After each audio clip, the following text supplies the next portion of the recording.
MF Ghost is so funny because even though it presents as a sports anime, it's actually dystopian social commentary where internal combustion engine cars and human drivers are no longer a part of car culture, but humanity fights desperately to cling on to the piece of motoring heritage.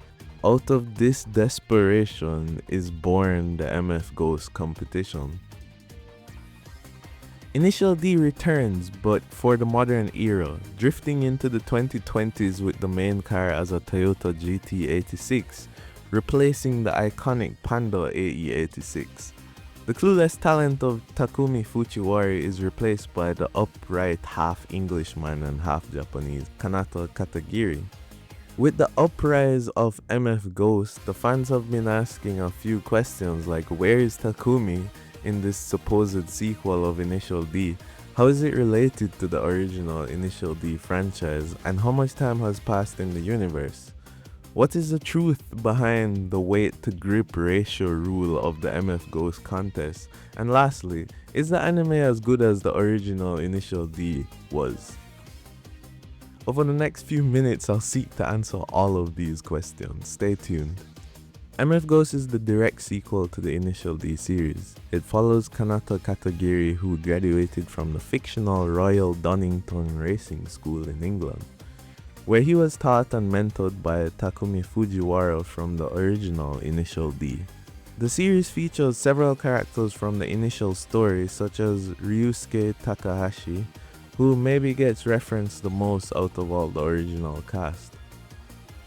Through his age, we are able to tell how much time has passed from the original story. In Initial D, Ryusuke is in his early 20s, and in MF Ghost he's in his early 40s, telling us that around 20 years has passed since the events of Initial D. As for the questions about where Takumi is during the course of the series, he is absent. I believe this to be an intentional decision to stop him from taking the spotlight from the new story being told.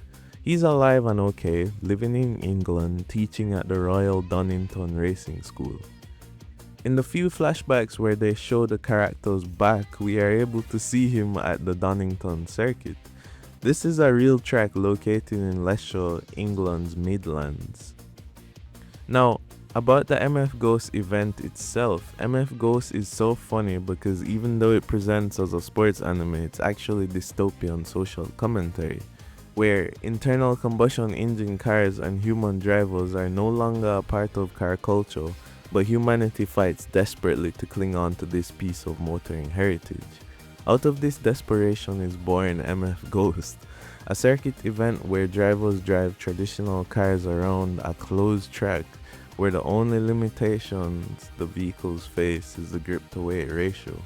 MF Ghost enforces this ratio by making sure that competitors can only compete on street legal machines by 21st century standards. The car can only use street performance tires, meaning no race slicks allowed. No stripping and caging of the vehicles is allowed either.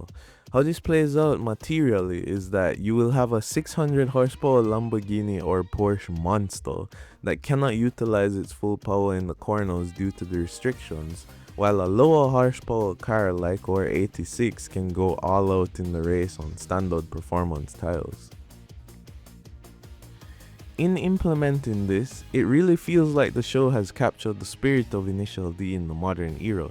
Initial D was always about watching Takumi slay dragons in his 86 based on the equalizing factors of Japan's twisty downhills. But with the fading of Japan's street race culture in the 90s, it feels like the entire paradigm had vanished, at least until now. Not only is that racing concept recaptured, but the entire feel of the show is recaptured. It really feels like I'm watching new Initial D. The visuals, the characters, even the parts that feature the girls, every aspect of Initial D has been captured and modernized in MF Ghost. The characters still have the funny sideways mouth, the protagonist still doesn't talk much and doesn't understand women, the 86 is still underpowered and competitive through raw driver talent and the environmental equalization. The show is still semi-accurate in a motoring sense. The Eurobeat is still thumping around every corner. They even got back some members of the now defunct Move band, to make songs for the new anime. It genuinely feels like I'm watching Initial D, and I never thought I'd be able to relive those moments. This is the closest we will get to doing so, and I enjoyed every moment of it. They say lightning doesn't strike the same place twice, but this anime is Initial D Lightning released from a bottle. This anime is not only as good as Initial D, but it feels exactly the same. Not a copy, but a genuine continuation. Thanks for watching the video, like, subscribe, see you next time. Interesting after credits thought. I feel like this anime would have gotten more attention if it released at a time when there was greater craving and nostalgia for Initial D. I feel like it went under the radar because there wasn't as much demand for it as there should have been. It's a really good product, but the yearning for Initial D wasn't there when it came out.